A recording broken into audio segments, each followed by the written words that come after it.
Bonjour, je m'appelle Théandre Legrand et Merlin Legrand. Si vous avez reçu un sapin de Noël par la famille Legrand durant le temps des fêtes et que vous vous demandez comment le configurer, bien dans cette vidéo, nous allons vous montrer comment faire. La première étape, c'est de prendre un câble USB-C et le brancher dans le connecteur USB-C du sapin. Ensuite, vous prenez l'autre extrémité et vous le branchez dans un chargeur. Comme ça. Au bout de quelques secondes, vous allez voir un réseau sapin. Il faut le sélectionner et vous allez être connecté, comme ici. Après, il faut prendre un navigateur Internet.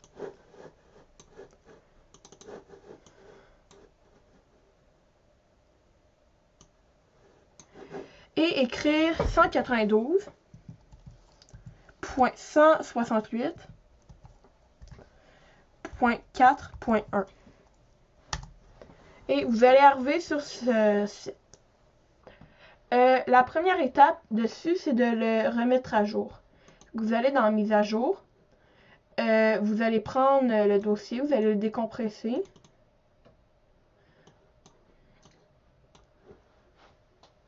Après, vous allez aller dans Browse. Vous allez aller dans le bureau. Dedans. Encore dedans. Et prendre lui qui se termine par INOD32bin. Puis là, on va faire mise à jour.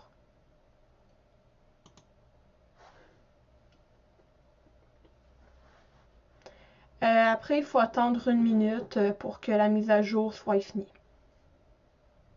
Pendant que la mise à jour est en cours, c'est important de ne pas débrancher le sapin.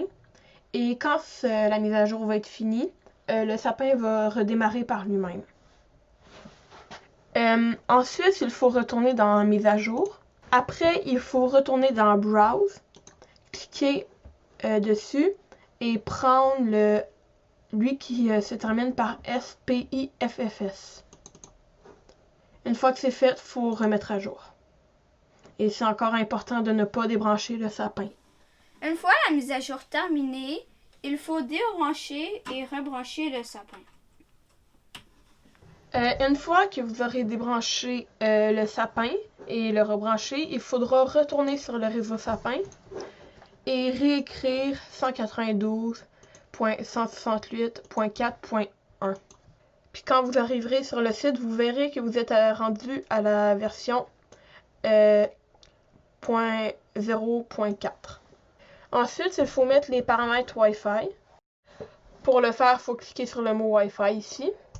Pour configurer le Wi-Fi, il faut mettre le nom du réseau Wi-Fi, son mot de passe, cliquer sur Appliquer et sur Redémarrage. Une fois le sapin redémarré, vous allez voir que dans vos réseaux, le réseau sapin est disparu, car il est connecté à lui de votre maison.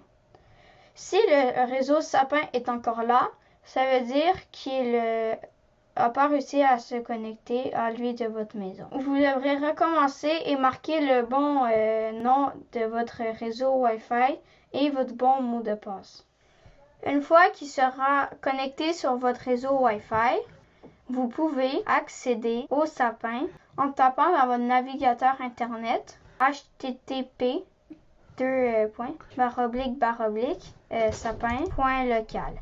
La dernière étape consiste à inscrire les paramètres de votre sapin. Pour ce faire, veuillez cliquer sur Dell. Ensuite, il faut sélectionner le nombre d'ampoules de votre sapin. Les petits sapins ont 100 ampoules et les grands sapins ont 178 ampoules. Ensuite, vous devez indiquer votre capacité maximale de votre chargeur USB. Cette valeur est inscrite sur ce dernier. Dans notre cas, c'est un chargeur de 2 ampères. Alors, on clique sur 2 ampères et on appuie sur Appliquer. Pour changer les animations et les intensités, il faut cliquer sur Animation et vous verrez un curseur avec intensité. Pour le changer, il faut cliquer dessus et bouger la souris. Puis après, cliquer sur Appliquer. Et pour changer les programmes, il faut cliquer sur le programme qu'on voit, puis en choisir un autre. Comme ça, c'est le 7. Puis on clique sur appliquer. Voilà, votre sapin est maintenant configuré et vous pouvez décider vos programmes. Dans une prochaine vidéo, on va vous montrer comment faire des programmes personnalisés.